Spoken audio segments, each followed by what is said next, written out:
Welcome to Rajapalayam recipes.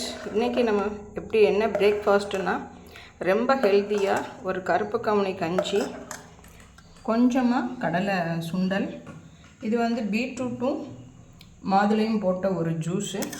இந்த கருப்பு கவுனி கஞ்சி நல்லா மோர் போட்டு அடித்து வச்சுருக்கேன். மத்தியானத்துக்கு இந்த மாதிரி ஒரு முட்டை பொடி மாஸ், அவ்வளோதாங்க. இன்றைக்கி இவ்வளோதான் பண்ணியிருக்கோம். காலையிலையும் மத்தியானம் இன்னும் சாதம் எல்லாம் ரெடி பண்ணணும். அதனால் இவ்வளோ தான் இன்றைக்கி நம்ம பிரேக்ஃபாஸ்ட்டு அண்ட் லன்ச் இவ்வளோ தான் பண்ணியிருக்கோம்.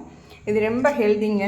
ஒரு ஆளுக்கு இப்படி ஒரு கைப்பிடி நீங்கள் டெய்லி ஒரு சுண்டல் சாப்பிட்டிங்கன்னா ரொம்ப நல்லது. அதனால தான் நானும் இப்படி பண்ணியிருக்கேன்.